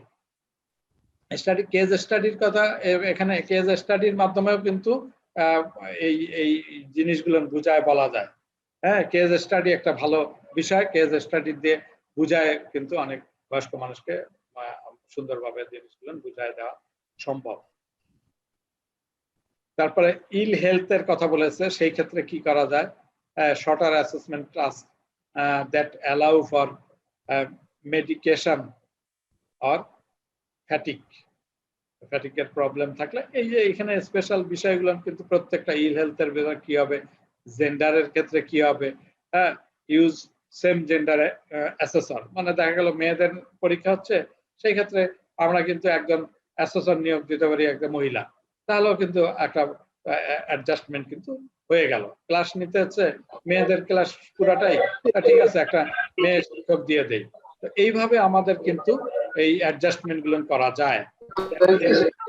Low level of education, প্রত্যেকটা এখানে প্রত্যেকটা ফ্যামিলি রেসপন্সিবিলিটি, তাহলে এই যে পয়েন্টগুলো লেখা আছে এটা আমি একবার রিড আউট করবো এবং আলটিমেটলি আমাকে পরীক্ষায় 16 নাম্বার পেজ।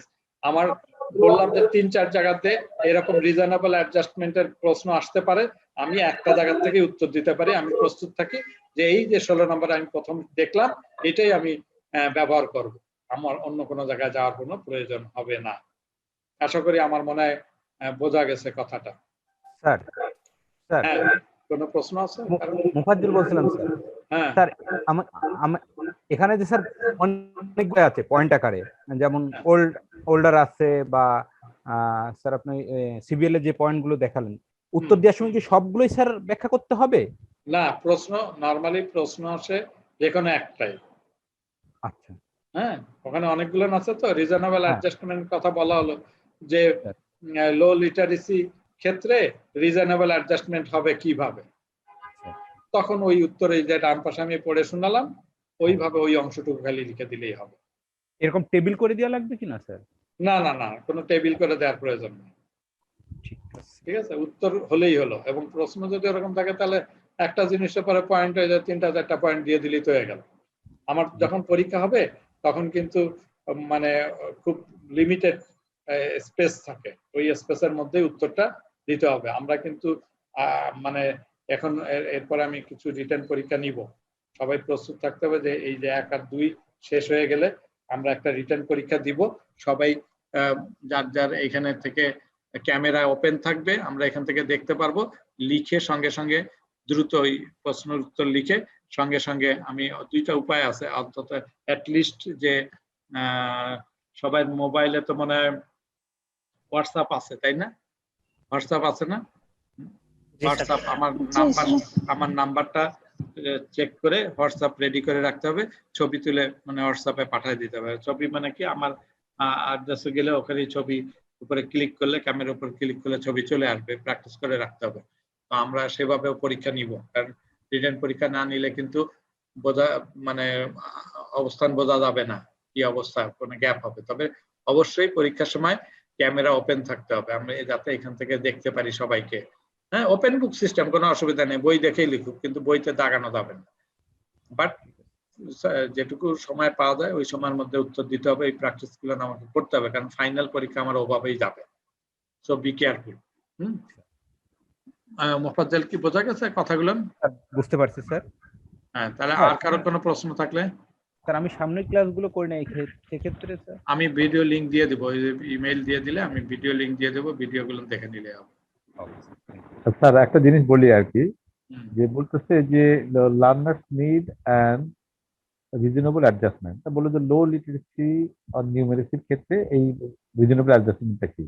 আমি যদি পটেনশিয়াল ইস্যুটা লিখে দিই, যে রাইটিং, রিডিং, না না, ওটা তো বিভিন্ন রকম হতে পারে। পার্টিকুলার যদি বলে দেয় সেটা সাধারণত এইভাবে প্রশ্ন, হ্যাঁ ওটা হতে পারে। রিজন গুলো হ্যাঁ, মানে আমাকে তো বলতেছে রিজনেবল অ্যাডজাস্টমেন্টটা, তাহলে পরে লো লিটারেসির ক্ষেত্রে কি কি রিজনেবল অ্যাডজাস্টমেন্ট? রাইটিং এর ক্ষেত্রে হতে পারে, রিডিং এর ক্ষেত্রে হতে পারে, ক্যালকুলেটিং এর ক্ষেত্রে। না না, রিজনেবল অ্যাডজাস্ট করব কিভাবে? অ্যাডজাস্ট হলো পরের অংশ।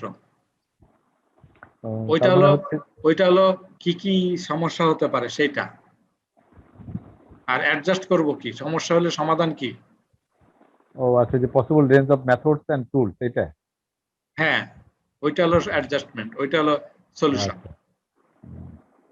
বোঝা গেছে কথাটা? হ্যাঁ, রাইট। লো লিটারেসির ক্ষেত্রে কি কি সুবিধা আছে বা কিভাবে অ্যাডজাস্ট করব, তখন ওই ভার্বাল অ্যাসেসমেন্ট ইউজিং আচ্ছা টু রাইট। Determine question. আচ্ছা, ঠিক আছে। আর কারো কোনো সমস্যা আছে? না স্যার, বুঝতে পারছি। তাহলে আমি দ্রুত সামনে আগাই, আস্তে আস্তে কিন্তু একটু ফাস্ট আমাদেরকে হতেই হবে। হ্যাঁ,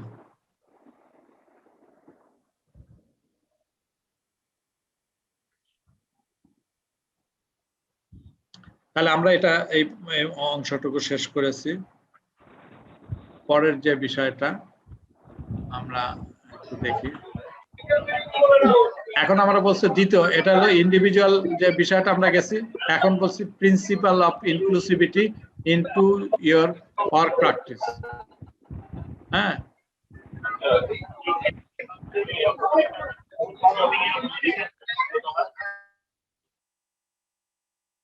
আচ্ছা, এখন দেখি principles of inclusivity into your work practice. তার মানে আমরা বলছি যে হাউ, মানে কিভাবে আমরা ইনক্লুসিভিটি প্র্যাকটিস করব।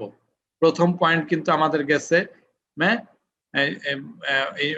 Individual difference, building individual difference. সেখানে বলতে যে কতগুলো কথা বললাম, তার মধ্যে আবার পার্টিকুলার নিডস মধ্যে কারা পড়ে, হ্যাঁ, স্পেশাল নিডস কাদের মধ্যে পড়ে, এবং রিজনেবল অ্যাডজাস্টমেন্টের বিষয়টা আমরা দেখেছি।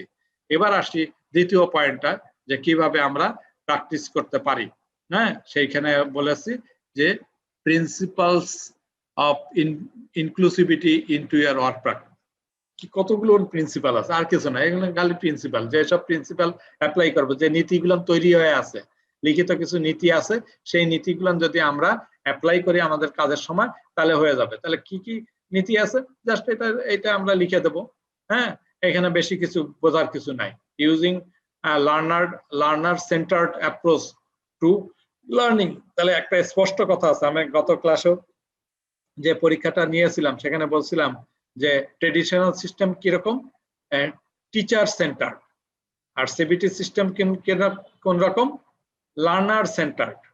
ঠিক আছে, অ্যাপ্রোচটা কি, লার্নার সেন্টার, মানে লার্নারকে কেন্দ্র করে, লার্নার কি চায়, লার্নারের সুবিধাটা দেখা, লার্নার যেভাবে সুবিধাটা পেতে চায় আমি যদি সেটা দিতে পারি তাহলে সেটা ইনক্লুসিভিটিটা বেড়ে যাবে। পারবে নয় কি, এখানে যতজন ক্লাস করতে আসছে তার ইন্ডিভিজুয়াল সমস্যা, প্রত্যেকের কিছু কিছু সমস্যা থাকতে পারে না, আছে না? আছে কি? তাহলে যদি থাকে তাহলে সেই জায়গাটাকে যদি আমি গুরুত্ব দিতে পারি তাহলে অটোমেটিক্যালি এর ইনক্লুসিভিটিতে এসে পড়ে। সুতরাং লার্নার সেন্টার অ্যাপ্রোচ এর মধ্যে কি প্রিন্সিপাল আছে, কিভাবে লার্নার সেন্টার অ্যাপ্রোচ হয় সেরকম একটা লিখিত প্রিন্সিপাল আছে, নীতি আছে, সেটা আমাকে ফলো করলে অটোমেটিক হয়ে যাবে। তারপরে বলছে ফোস্টারিং অ্যান্ড অ্যাডভোকেটিং ইন্ডিপেন্ডেন্স। হ্যাঁ, এইগুলো লালন পালন করা, ফোস্টারিং মানে লালন পালন করা, অ্যাডভোকেটিং করা, হ্যাঁ, তার এই ব্যাপারে তাকে পরামর্শ দেওয়া, বুদ্ধি পরামর্শ দেওয়া, অ্যাডভাইস দেওয়া, সেটা কি ইন্ডিপেন্ডেন্স। এই যে ইন্ডিপেন্ডেন্স হিসেবে গড়ে তুলতে গেলে কার কি করতে হবে না করতে হবে সেই সংক্রান্ত একটা প্রিন্সিপাল নীতিমালা আছে, সেটা ফলো করলে হবে। Supporting equal opportunity for participation, এই যে অংশগ্রহণ করবে তাকে সমান সুযোগ দিতে হবে। হ্যাঁ, একজন এখন আজকে যোগদান করেছে মোফাজ্জল, উনি আমাকে বলতেছে যে আমার এই ইয়াগুলো মানে আগের ক্লাসগুলো তো আমি করতে পারি নাই। তাহলে তাকে একটা সাপোর্ট দিলাম যে কি আছে, আমার ভিডিও তৈরি করা আছে, তুমি এই ভিডিওগুলো দেখে নাও, তারপরে তুমি যদি না বুঝো আমাকে বলো। তাহলে এই যে ব্যক্তি পিছায় ছিল তাকে আমি আরেকটা এই সুযোগ করে দিলাম। এখন এখানে আরো অনেকে অনেক ধরনের প্রশ্ন করেছে, সবাইকে প্রশ্ন করার কথা সুযোগ দিয়েছি, সবাই প্রশ্ন করবে, সবাইকে সমান সুযোগ দিতে হবে। সবাই যদি সমান সুযোগ পায় তাহলে আমার কাজটা সুন্দর হবে। সুতরাং এটাও একটা প্রিন্সিপালের মধ্যে, নীতির মধ্যে আছে, এই নীতি মানতে হবে কিভাবে সবাইকে সুযোগ দেওয়া হয়। Creating opportunities for participation and success. হ্যাঁ, এই জন্য এই সৃষ্টি করতে হবে, সুযোগ সৃষ্টি করতে হবে অংশগ্রহণের, তাহলে ভালো হবে কাজটা। Ensuring cooperative approach to learning, হ্যাঁ, এটাও এনশিওর করতে হবে শিক্ষা গ্রহণের ক্ষেত্রে সহযোগিতামূলক যে অ্যাপ্রোচ সেটা আমাকে অ্যাপ্লাই করতে হবে, এটাও একটা নীতির মধ্যে আছে। Supporting, encouraging and ভ্যালুইং individual contribution, প্রত্যেকের আলাদা আলাদা যে কন্ট্রিবিউশন আছে সেটাকে মূল্য দিতে হবে, সেটা সাপোর্ট করতে হবে, সেটাকে এনকারেজ করতে হবে। হ্যাঁ, তোমার এটা ভালো, খুব ভালো করেছো, যেমন আজকে ক্লাস সুন্দর করে শুরু করেছো, কিছু আলোচনা করেছো, এটা তাকে আমরা কারেজ করছি আরো বেশি বেশি আলোচনা হোক। সবাই মানে আগের থেকে 10 মিনিট 15 মিনিট আগে যদি এসে যুক্ত হই, অসুবিধা কি? যারা ফিরে আসি, ফিরে এসে সবাই নিজেদের মধ্যে শেয়ার করি। হ্যাঁ, আমি আচ্ছা এটা বলো তো, আচ্ছা এটা বলো তো, আচ্ছা ওইটা এইটা হয়নি, এটা এইভাবে হয়েছে। সো যারা এটা করতেছে তাদেরকে আমরা এনকারেজ করতে চাই। Acknowledging current strengths and skill as a basis for further learning, এবং এই একটা কমপ্লিট করার পরে যেমন লেভেল 1 কমপ্লিট হচ্ছে, ঠিক আছে এবার তোমরা লেভেল 2 করো বা তোমরা লেভেল 3 করো, 3 করলে সুবিধা হবে। সুতরাং এটা এনকারেজ করা, সেটার ক্ষেত্রেও প্রিন্সিপাল আছে কিভাবে এইগুলো অ্যাপ্লাই করা যায় বা এটাকে মোটিভেট করা যায়। মোটিভেটিং লার্নার্স থ্রু চেঞ্জ, বিভিন্ন রকম পরিবর্তনের মাধ্যমে আমাদের এই মোটিভেট করাইতে হবে। এক এক ধরনের পরীক্ষা নিতে হবে, এক এক ধরনের এনভায়রনমেন্টে কাজ করতে হবে, বিভিন্নভাবে সে মোটিভেট হতে পারে। সেই মোটিভেট করার বিষয়টা আমরা নীতিমালার মধ্যে আছে। Making reasonable adjustment to procedures, activities and assessment for equity. এই যে ইকুইটি আনার ক্ষেত্রে কি হয়েছে, আমাকে রিজনেবল অ্যাডজাস্টমেন্টের ব্যবস্থা নিতে হবে, এটাও আমাদের নীতিমালার মধ্যে আছে।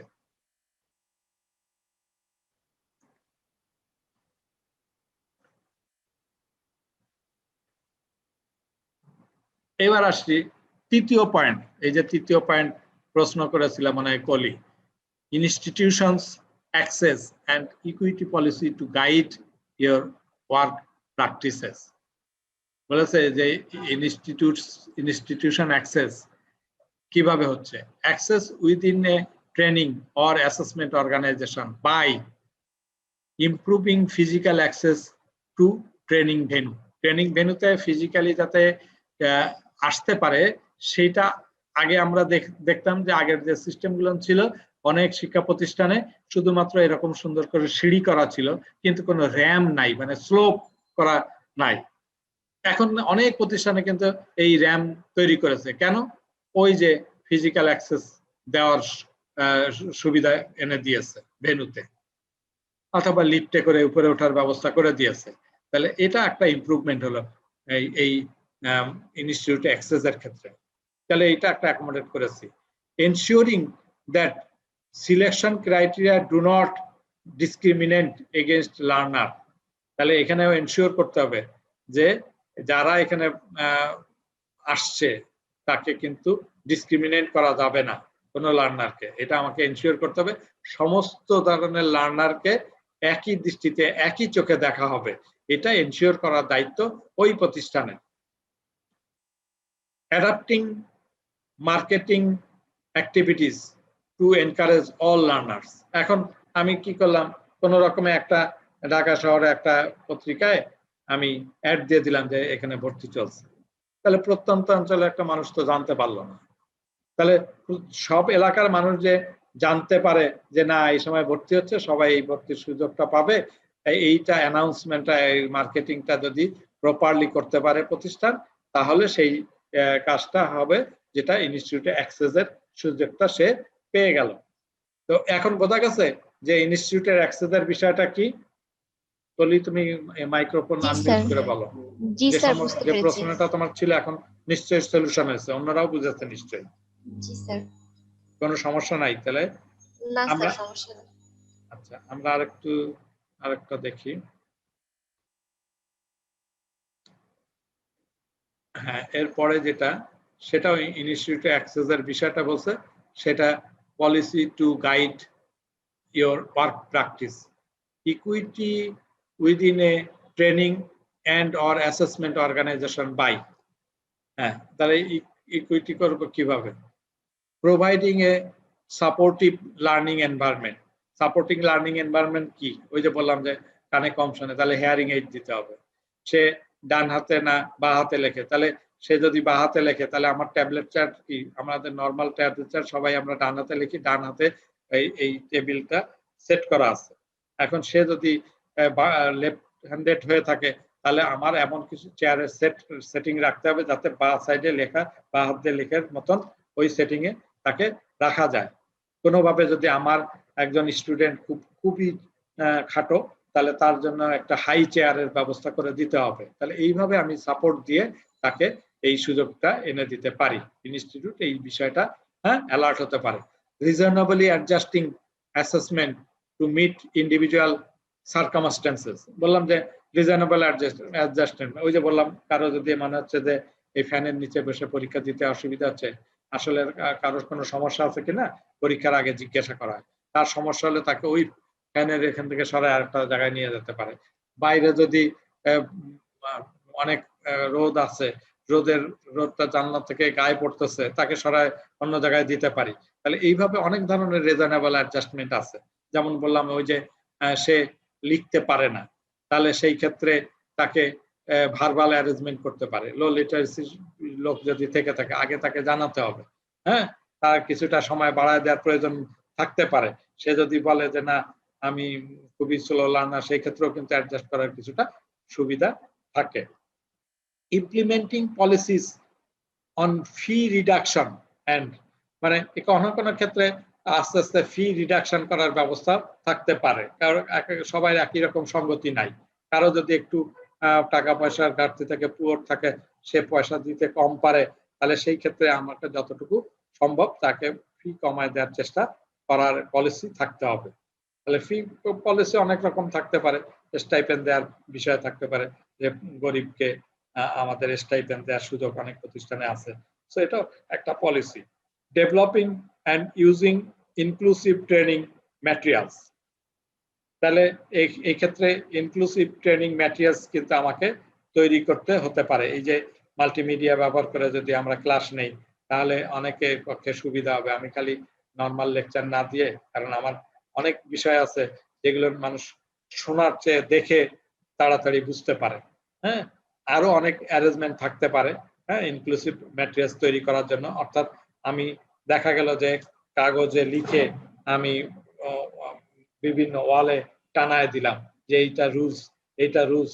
তারপরে অনেক জায়গায় আছে ওয়ার্কশপের মধ্যে যে মানে টুলস গুলোর পরিচিতি সুন্দরভাবে ড্রয়িং করে তার মতন পিছনে নাম লিখে রেখে দিচ্ছে। সুতরাং এই সব ভাবে ম্যাটেরিয়ালস তৈরি করেও আমাকে ইনক্লুসিভিটি সহযোগিতা দেওয়া যায়। তাহলে equity within a training and or assessment organisation by, এইটা ইকুইটি আসছে। বোঝা গেছে নিশ্চয়ই? তাহলে একটু দেখি 2.2 তে বলেছে develop and implement work strategy to support inclusivity. তাহলে ইনক্লুসিভিটিটাকে সাপোর্ট করা, একদম শুরুতে যে বিষয়টা ছিল প্রমোট ইনক্লুসিভিটি, প্রমোট ইনক্লুসিভিটিটা আমরা শেষ করেছি। এখন আসছে develop and implement work strategy to support inclusivity. ইনক্লুসিভিটিকে সাপোর্ট করতে গেলে আমাকে কি করতে হবে, সেখানে বলেছে promoted and responded to diversity within your organisation. তাহলে কিভাবে প্রমোট করব বা কিভাবে রেসপন্ডেড করব, using documented resources to support and guide inclusive practice. বলেছে আমার কিছু মানে নিয়ম কানুন আছে, আইন কানুন আছে। এই যে আইন কানুন গুলো আছে, সেই আইন কানুন লিখিত যে আইন কানুন গুলো আছে সেটা একটা ডকুমেন্ট, ঠিক আছে? তাহলে সেই ডকুমেন্ট ব্যবহার করে আমি কিন্তু কাজ করলে আমার ইনক্লুসিভিটি প্র্যাকটিস হবে। বোঝা গেছে? একটা হলো আমার প্রত্যেকটা শিক্ষা প্রতিষ্ঠানে প্রত্যেকটা কর্মক্ষেত্রে ওই প্রতিষ্ঠান চালানোর ক্ষেত্রে কিছু নিয়ম কানুন আছে, ডকুমেন্টস আছে। সেটা সরকার প্রদত্ত হতে পারে অথবা নিজেদের তৈরি করা হতে পারে, একাধিক প্রকারের ডকুমেন্টস থাকতে পারে। সেই ডকুমেন্টটা রিসোর্স হিসেবে ব্যবহার করে আমরা ইনক্লুসিভ প্র্যাকটিসটা করতে পারি। আরেকটা আসছে identifying and accessing support service. যে সাপোর্ট সার্ভিস আছে সেটা কি ধরনের সাপোর্ট সার্ভিস আছে সেটা আইডেন্টিফাই এর মাধ্যমে আমরা করতে পারি। Incorporating physical environment support needs into work practice. Work প্র্যাকটিসের সময় কিছু আগের একই কথাই ঘুরে আসছে, এই ফিজিক্যাল এনভায়রনমেন্ট সাপোর্ট যে প্রয়োজন আছে সেটাকে যদি আমি ইনকর্পোরেট করতে পারি তাহলেও আমার এই ইনক্লুসিভিটির কাজটা আসবে। অ্যাড্রেসিং অস ইস্যু অ্যাসোসিয়েট উইথ ইনক্লুসিভিটি। ইনক্লুসিভিটির সঙ্গে অস ইস্যুটাকে যে অ্যাড্রেস করি তাহলেও হবে। অস ইস্যু যদি আমাদের পরের সিবিএলএম আমরা জানতে পারবো, তাহলে এইখানে চারটা ব্যাপার আমার সাপোর্ট ইনক্লুসিভিটি ব্যাপার আছে, সেটাকে একটু দেখি কি করে প্রমোট করছে, আমরা রেসপন্সিভ করছি কিভাবে সেটা দেখতে পারি। আমরা এবার দেখবো যে এই চারটা পয়েন্টের কথা কি লিখেছে। খুব ছোট ছোট কথা, বেশি কিছু কথা না। Using document resources to support. আমরা বলেছি যে রেকর্ড কিছু ডকুমেন্টস আছে, দেখি এখানে দুই ধরনের ডকুমেন্টস আছে। একটা হলো national and institutional policy on access and equity. ওই যে জাতীয়ভাবে কিন্তু ইনস্টিটিউটের কিছু পলিসি আছে যে কিভাবে ইনস্টিটিউটে অ্যাক্সেস করবে। ওই যে ইকুইটির কথা বলেছে ইনস্টিটিউটে, সেটা কিন্তু এই লিখিত রেকর্ড ডকুমেন্টস আছে, যে রেকর্ড ডকুমেন্টের মধ্যে এই সব কথাগুলো বলা আছে। তাহলে দুই ধরনের ডকুমেন্ট, একটা হলো national and institutional policies on access and equity, হ্যাঁ, এই সমতা আনয়নের ক্ষেত্রে এবং অ্যাকোমোডেট করার ক্ষেত্রে যে কিছু নীতিমালা বা ডকুমেন্টস আছে সেটাকে আমরা অ্যাপ্লাই করে আমরা এই কাজটা করতে পারি। এটা একটা সাপোর্ট হিসেবে কাজ করে। National guideline and supports materials on inclusive practice. এই যে ন্যাশনালি যে গাইডলাইন দেওয়া আছে সেখানেও বলা আছে কি কি সাপোর্ট ম্যাটেরিয়ালস থাকবে ইনক্লুসিভ প্র্যাকটিসের জন্য। আমার কি এই যে ডান হাতে চেয়ার বা হাতে চেয়ারের বিষয় আছে, আমরা হিয়ারিং এইডের কথা বলছি, আমার এই যারা চোখে দেখে না, হ্যাঁ, সেই ক্ষেত্রে কি করবে, এই ধরনের অনেক বিষয় লিখিত ডকুমেন্ট আমার প্রত্যেকটা অফিসে আছে। এই দুই ধরনের ডকুমেন্ট আমাকে সাপোর্ট হিসেবে কাজে লাগাতে পারি বা সাপোর্টিভ ডকুমেন্ট এই দুটা। Identify and accessing support service. কি সাপোর্ট সার্ভিস? এই যে এখানে কারা সাপোর্ট দিবে। আমি একজন ডিসেবল পারসন, তাহলে ডিসেবল পারসনকে ক্যারি করার জন্য একজন লোককে ইনস্টিটিউটে ঢোকার অনুমতি দিতে হবে না। তাহলে ফ্যামিলি মেম্বার হলো একজন সাপোর্ট সার্ভিস হোল্ডার। তারপরে government official in special support service, তার মানে ওই যে বললাম যে অনেক ধরনের ফিজিক্যাল প্রবলেম আছে, সেটাকে সাপোর্ট দেওয়ার জন্য গভর্নমেন্ট নিয়োজিত লোক আছে। প্রতিষ্ঠানে কিন্তু ডাক্তার থাকে, তাই না, ডাক্তাররা অনেক ধরনের সাপোর্ট দেয়। পিয়ার সাপোর্ট, মানে এই যে দুইজনে একসঙ্গে পড়াশোনা করছে, হ্যাঁ, সেইগুলো না আমাদের পেয়ার সাপোর্ট। তারপর ইন্টারপ্রেটার, কোনো ইন্টারপ্রেটার যদি লাগে সেই ইন্টারপ্রেটার ব্যবহার করতে হয়। কমিউনিটি রিপ্রেজেন্টেটিভ, তারাও আমাকে এখানে সাপোর্ট সার্ভিস হিসেবে কাজে লাগতে পারে। টেকনিক্যাল সাপোর্ট পারসন, টেকনিক্যালি যে কাজ করে দিতে পারে। অ্যাডমিনিস্ট্রেটিভ পার্সোনাল, তারা অ্যাডমিনিস্ট্রেটিভ সাহায্য দেওয়ার জন্য সাপোর্ট পার্সন থাকে। স্টুডেন্ট সার্ভিস অফিসার, অনেক স্টুডেন্ট সার্ভিস অফিসার ইনস্টিটিউটগুলোতে থাকে, এরা হলো সাপোর্ট সার্ভিস। তাহলে আগেরটা আমরা ডাইরেক্ট বললাম, আবার সেই একই কথা এখানে সাপোর্ট সার্ভিসের মাধ্যমে এই বিষয়গুলো আমাকে এনশিওর করা যায়। কথা একই এবং খুব সোজা কথাই আছে। ইমপ্রুভিং ফিজিক্যাল এনভায়রনমেন্ট, ওই যে কিভাবে ফিজিক্যাল এনভায়রনমেন্টকে ইমপ্রুভ করব, সেখানে modification to the layout of premises, একটা জায়গা, যে অবস্থান যেখানে শিক্ষায়তন বা কর্মক্ষেত্র, সেই কর্মক্ষেত্র কিছুটা পরিবর্তন আনতে পারে, মডিফিকেশন করতে পারে লেআউটের। হ্যাঁ, ওই যে বললাম যে র্যাম তৈরি করে দেন, এমক তৈরি করে দেন, তমক করে, এটা ফিজিক্যাল এনভায়রনমেন্টের ক্ষেত্রে প্রযোজ্য। হাই চেয়ার তৈরি করে দেন। ইকুইপমেন্ট মডিফিকেশন, ওই ইকুইপমেন্টের জন্য কোনো ঘাটতি থাকে, সেই ইকুইপমেন্ট মানে যাদের জন্য অ্যাপ্লাই করার সুযোগ আছে সেই ইকুইপমেন্ট অ্যাপ্লাই করা। Use of adaptive technology, adaptive technology মানে ওই যে যদি আমি বলি যে মাল্টিমিডিয়া ইউজ করি অথবা হিয়ারিং এইড ইউজ করি ইত্যাদি। চেঞ্জেস অফ ওয়ার্ক শিডিউল, কোনো ক্ষেত্রে ওয়ার্ক শিডিউলে চেঞ্জ করা লাগতে পারে সবাই সুবিধা আনার জন্য।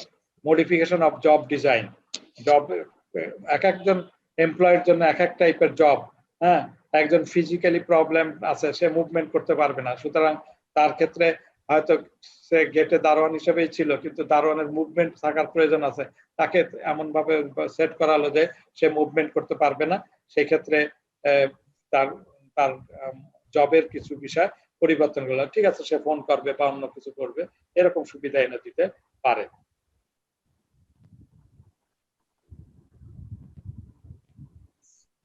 অ্যাড্রেসিং ইস্যু, ইস্যুটা আমাদের পরবর্তী লার্নিং এর ম্যাটেরিয়ালসের মধ্যে আছে বলে আমরা এখানে বিশেষভাবে কিছু আয়োজন করি নাই, দেখি নাই, ওইখান থেকে আমরা জানবো বিধায়। Promote and respond two diversity, এটা কিছুই না, 41 নম্বর পেজে আছে, এই খালি একটু লিখে রাখলে খুব ইম্পর্টেন্ট না, খালি একবার দেখে রাখলাম। Guidelines for behaviour and acceptance, common understanding between learners about group interaction এর ক্ষেত্রে common understanding করতে হবে। expectation of work relationship, safety and comfort of all participants, সবাই জানি সেফটি অনুভব করে এবং কমফোর্ট ফিল করে। agree consistency of bracing the ground rule জানি মেনে চলে, যেন না ভেঙে, মানে এটাকে যা রুল আছে গ্রাউন্ড রুল সেটা জানি মেনে চলে। গ্রাউন্ড রুল গুলো কি, এইটা প্রশ্ন আসে যে গ্রাউন্ড রুল কি। এই ground rule of participation and behaviour, এইটা কিন্তু পরীক্ষায় আসে। গ্রাউন্ড রুল গুলো কি কি, একটা বলছে be respectful, be confidential, be open and honest, be non judgemental, be sensitive, be accepting. তাহলে এই যে কথাটা বলছি, মানে একজন আরেকজনকে জানি রেসপেক্ট করে, কনফিডেন্সিয়াল, অনেক মানে একসঙ্গে যখন কাজ করছি তখন দেখা যায় যে ইন্ডিভিজুয়াল পার্সনের কিছু সুবিধা অসুবিধার কথা আমার জানা হয়ে গেল, আমি এটা মানে লোকালি ডিসকাস করব না, এই যাতে না করে এই কনফিডেন্সিয়ালিটি মেনটেন করা, এটা একটা বিষয়, এটা নিয়ম। বি ওপেন অ্যান্ড অনেস্ট, প্রত্যেকটা ব্যাপারে ফিল ফ্রি এবং অনেস্টলি কথা বলি, এটা ভালো হবে। বি নন জাজমেন্টাল, প্রত্যেকের প্রতি সমান জাজমেন্ট করা উচিত। বি সেন্সিটিভ, কথাবার্তা বলার জন্য, চলাফেরার জন্য মানে কোনো ধরনের জানি অসঙ্গতি না ঘটে সেই জায়গাটা দেখতে হবে। Be accepting, listen attentively to the ideas and opinion of others, অন্য একজনের কিছু বলতে চায় সেটা কিন্তু কেয়ারফুলি শোনা দরকার। Be safe and supportive, create a safe learning community, এবং সে তাকে একটা যাতে সেফ লার্নিং কমিউনিটি দেওয়া যায় সেই বিষয়টা রাখতে হবে, এটা একটা ইম্পর্টেন্ট। এই গ্রাউন্ড রুল গুলো কি কি পরীক্ষায় আসে? কত পেজ এটা? হ্যাঁ, 42, 41, specific needs to support their participation in learning and work. Specific needs, সুনির্দিষ্ট নিডস গুলো কি? Physical environment adjustment two learning and assessment activities, WASH issue to be addressed, language requirements, literacy and numeracy issue, additional support to learners, needs for board general education. এই specific need আর special need কিন্তু almost same. ওই জিনিসটা দুটা দেখলে বুঝতে পারবো যে আগের যে স্পেসিফিক নিড বলছি এই আগেরটার মতন একই এটা। অনেক সময় স্পেসিফিক নিড বলে আর স্পেশাল নিড বলে, এটা কিন্তু সেম ওই যে আগে আলোচনা করেছি। ও এই যে এইটা এইদিকে চলে আসছে, আসলে থাকবে ওই জায়গায় using verbal and body language that is sensitive to define, এটা নিচে চলে আসছে, আসলে ওইটা ওই জায়গায় চলে যাবে, ভুল করেছে। এই যে এখানে আসছে recognizes and values individual differences, support inclusivity, is non-discriminator, does not devalue, denote or